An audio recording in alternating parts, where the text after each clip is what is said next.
1 सन्नाटा। शाम के धूसर रंग को चीरती रेलगाड़ी जैसे ही स्टेशन से गुजरी, प्रिया ने दुपट्टा कसकर पकड़ा। प्लेटफॉर्म पर खड़ी भीड़ में कोई उसे नहीं देख रहा था, फिर भी वह खुद को अदृश्य सा महसूस कर रही थी। आज उसे समाज का वह तमगा सबसे भारी लग रहा था। विधवा। 2 7 महीने पहले प्रिया और अमित की शादी को बस 2.5 साल हुए थे। दोनों ने साथ पढ़ते हुए सपने बुने, एक छोटा सा घर, किताबों से भरी अलमारी और शाम को साथ पकाई हुई चाय। लेकिन एक बरसाती रात हादसा हुआ। ओवरटेक करती ट्रक ने अमित की बाइक रौंद दी। अस्पताल के गलियारे में सिर्फ 2 शब्द गूंजे, हमने खो दिया। 3 तानों का आरंभ। 13वीं के बाद ससुराल का रवैया बदलने लगा। सास ने काली चुन्नी थमाते हुए कहा, अब रंग मत पहनना। मोहल्ले की औरतों ने कान में फुसफुसाया, कम उम्र है, अपशकुन भी बड़ा है। प्रिया की गलती बस इतनी कि वह जिंदा बच गई। 4 काम की तलाश। अमित ने हमेशा कहा था, तू लिख सकती है, तेरी कहानियों में जान है। उसी हौसले को पकड़ प्रिया नगर की सबसे पुरानी लाइब्रेरी में असिस्टेंट की नौकरी मांगने पहुंची। मैनेजर ने रिज्यूमे देखते हुए पूछा, पति? प्रिया ने सच बताया। चेहरा सिकुड़ गया। विधवाएं पब्लिक डेस्क पर ठीक नहीं लिखती। दरवाजा बंद। 5 माई का भी पराया। पिता रिटायर, माँ बीमार। भाई ने धीरे से समझाया, हम तेरा खर्च कब तक? लौट जा। लौटने का मतलब था वही घर, वही सूना कमरा, वही ताने। प्रिया स्टेशन पर आकर रुक गई। आगे भी धुंध थी, पीछे भी। 6 पहली किरण। बगल के बेंच पर बैठी बुजुर्ग महिला ने उसकी गीली आंखें देख ली। नाम था शोभा दी। उन्होंने कहा, मैं साक्षर नाम का एनजीओ चलाती हूँ।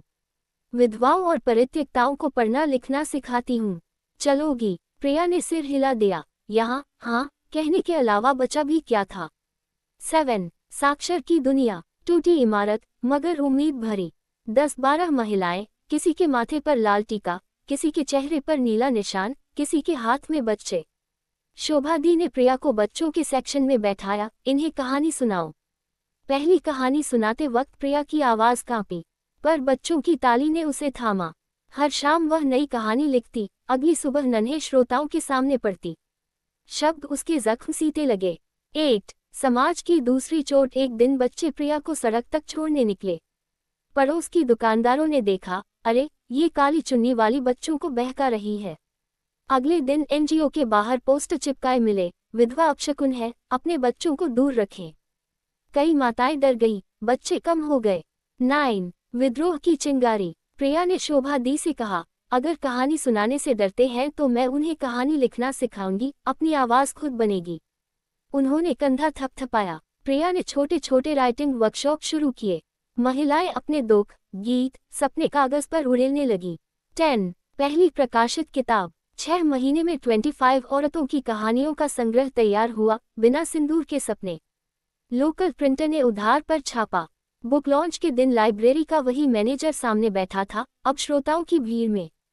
किताब हाथ में लेकर बोला, मुझे अपनी लाइब्रेरी में 50 कॉपी चाहिए।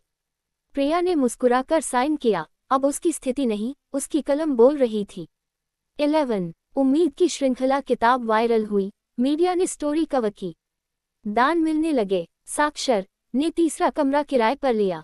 अब वहां सिलाई क्लास, बेसिक कंप्यूटर कोर्स और काउंसलिंग चलने लगी। जिन औरतों को बूंदे पत्थर समझा गया, वे माइक्रो उद्यम खोल रही थी।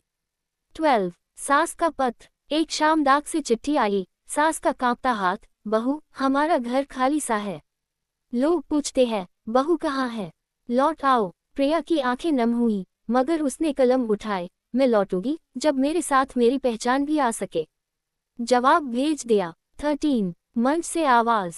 अंतर्राष्ट्रीय महिला दिवस पर नगर हॉल में प्रिया मुख्य वक्ता बनी। उसने कहा, ग्रेटर दैन, मेरी गलती इतनी थी कि मैं विधवा थी, या शायद गलती समाज की थी जिसने विधवा शब्द को श्राप बना दिया।